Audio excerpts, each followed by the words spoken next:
জয়মতী মৈদাম বা ফাকুৱা দৌল। আহোম শাসনকালৰ এক গৌৰৱময় আত্মত্যাগৰ স্মাৰক ৰূপে জয়মতী কুঁৱৰীৰ নাম অসমৰ জাতীয় জীৱনত চিৰস্মৰণীয় হৈ আহিছে।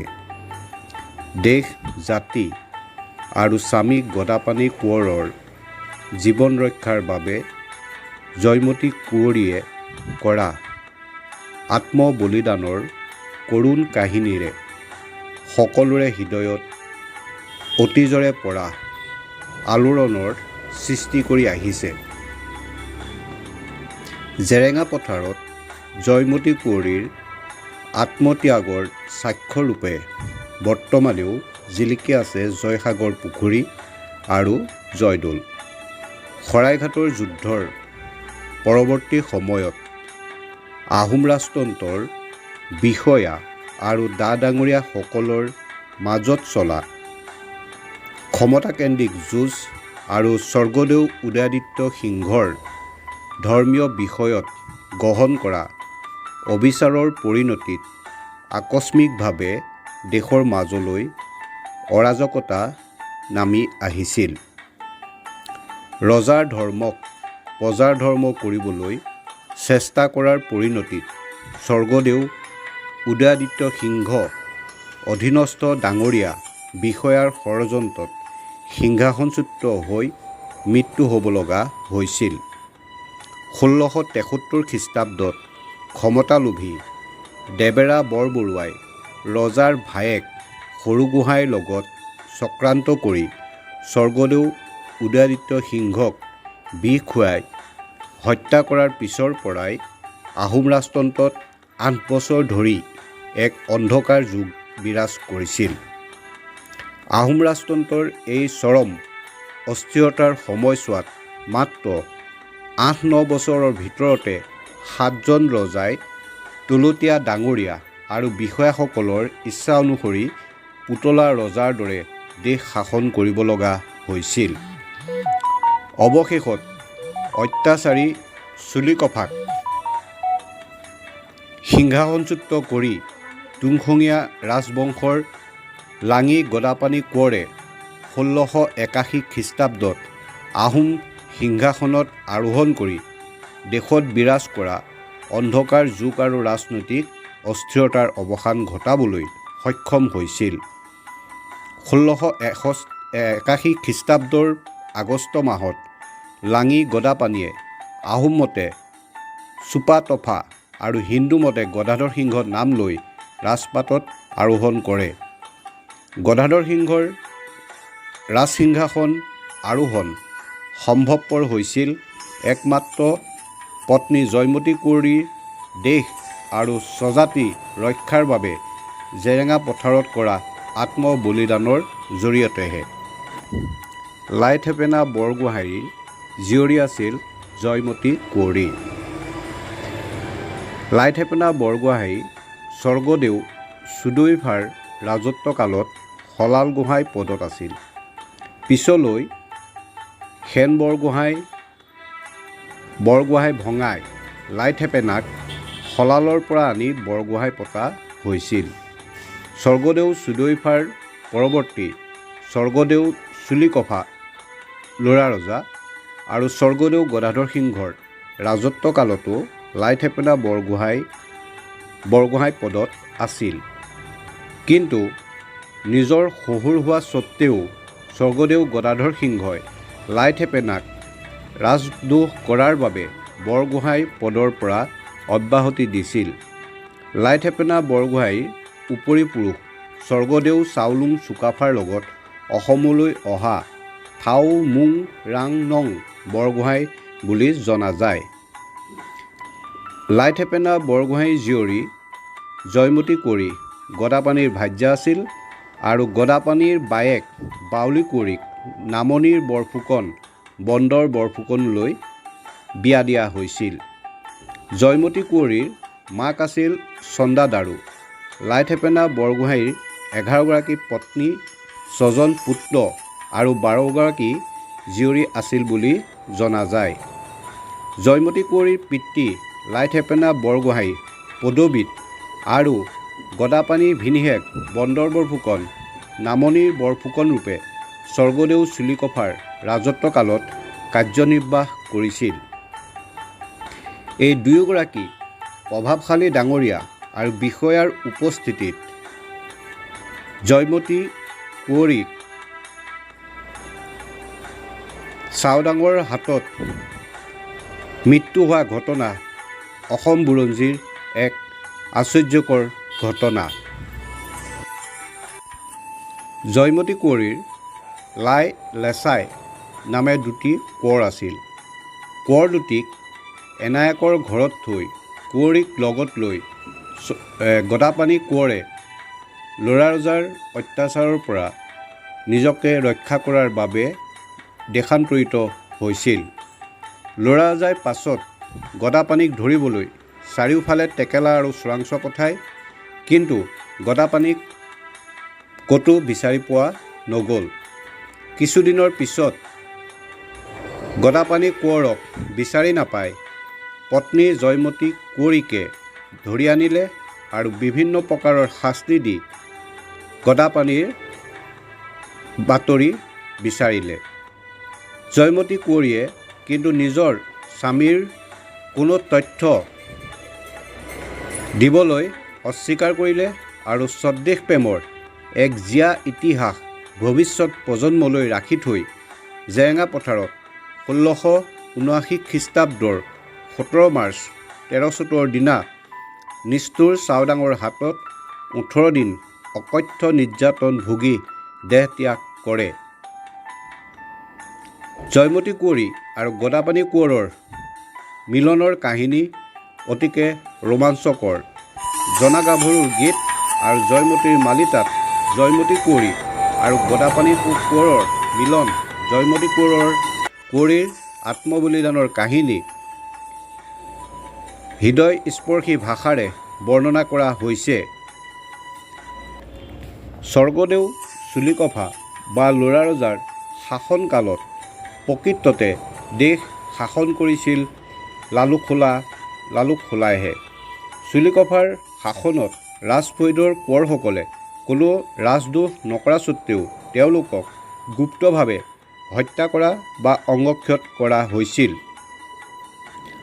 মোগলৰ আক্ৰমণৰ আশংকাত স্বৰ্গদেউ চুলিকফাৰ আদেশত সেই সময়ত তিনিজনা ডাঙৰীয়া বুঢ়াগোহাঁই, বৰগোহাঁই, বৰপাত্ৰ গোহাঁই আৰু বৰফুকন গুৱাহাটীত বাহৰ পাতি আছিল।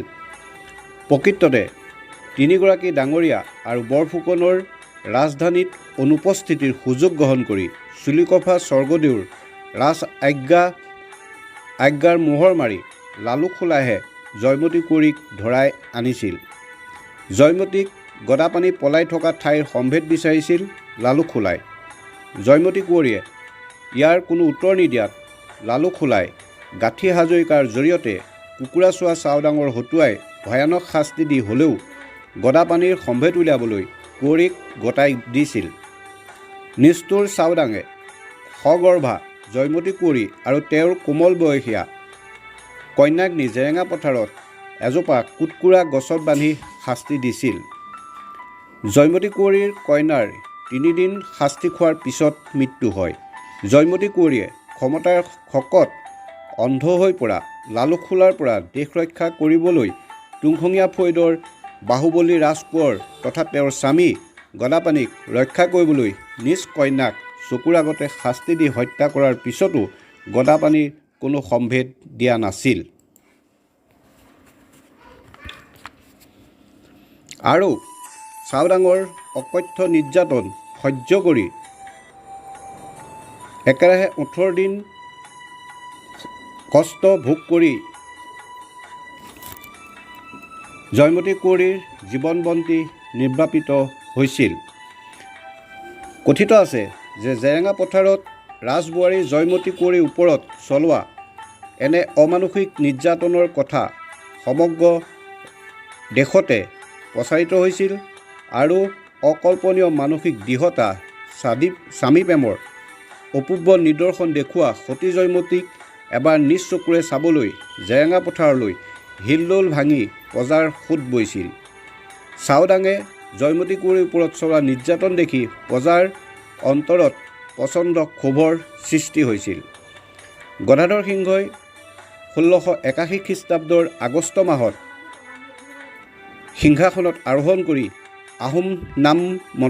আহোম মতে নাম ল'লে চাও চুত পা ফা, হিন্দু মতে গদাধৰ সিংহ। গদাধৰ সিংহই 1681 খ্ৰীষ্টাব্দৰ পৰা 1696 খ্ৰীষ্টাব্দলৈ 15 বছৰ কাল শাসন কৰি অস্থিৰতাই গ্ৰাস কৰা অসম ৰাজ্যত সুশাসন প্ৰতিষ্ঠা কৰি দেশলৈ শান্তি ঘূৰাই আনিবলৈ সক্ষম হৈছিল।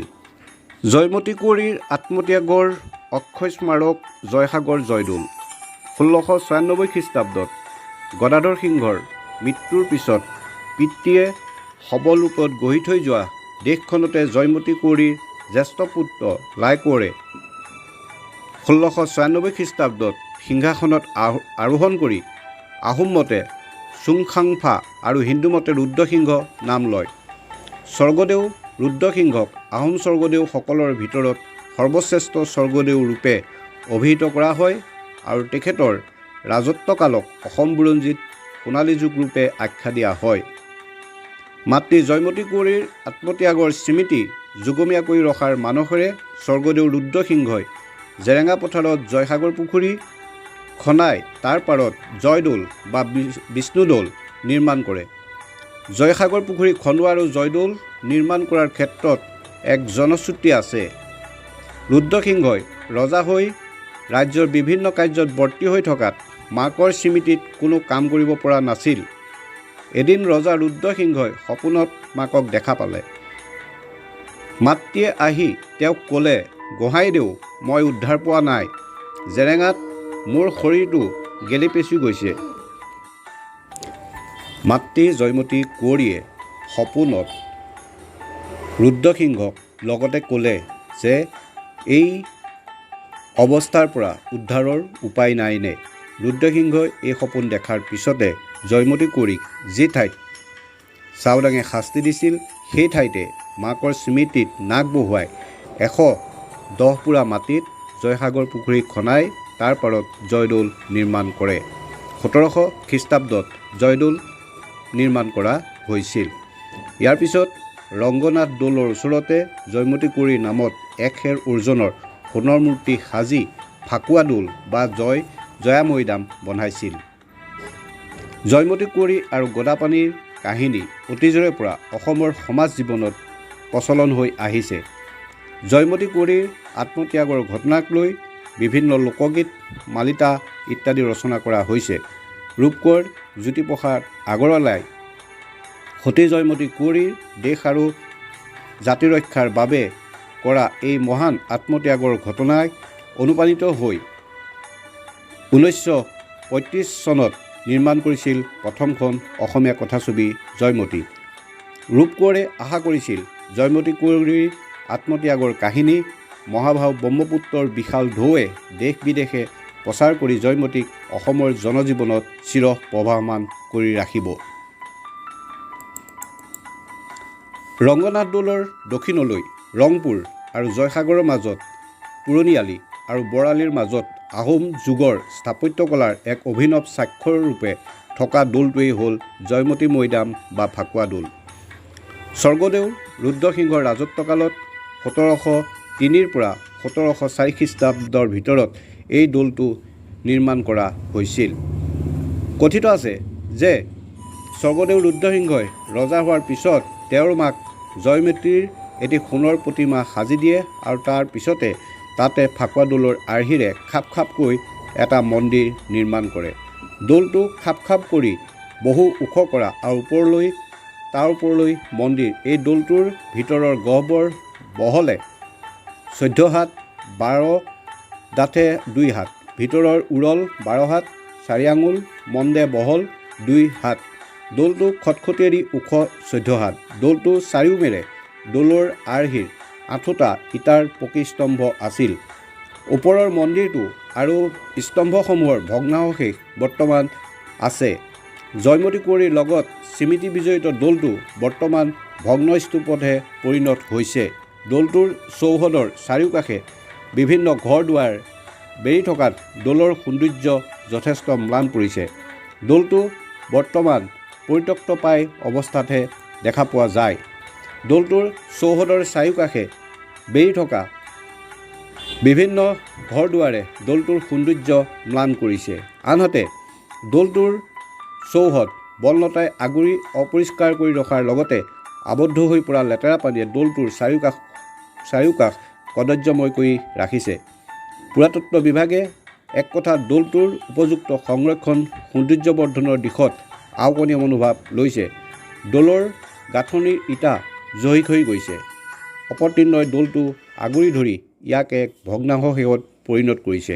উপযুক্ত সংৰক্ষণৰ দিহা নকৰিলে দৌলটো কালৰ গৰ্ভত বিলুপ্ত হোৱাৰ আশংকা আছে।